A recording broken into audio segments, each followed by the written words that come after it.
Welcome to the Slop Temple. We pray this video helps. You start by signing into the account that shows the purchase history. This is necessary because you can only modify the list tied to that identity.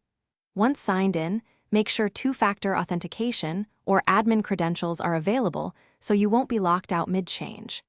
Open the App Store or account settings immediately and navigate to the Purchase or Order History section. This gives you the visible list to edit. You're beginning actions now, not just preparing, so proceed to locate the target entries.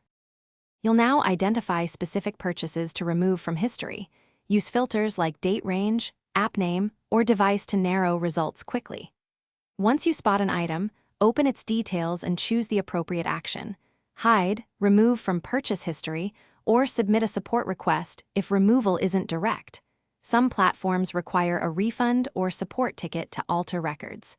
Make sure to confirm each action when prompted, and note any ID or confirmation numbers, in case you need to follow up with support later. You finish by verifying the purchase list no longer shows removed items, sign out and sign back in to refresh server-side state, and check on another device if possible so you see the true outcome.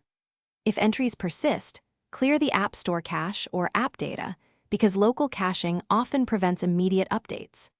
If that still fails, contact platform support with your confirmation numbers and explain why you need the record removed. They can complete actions you can't and explain any retention policies.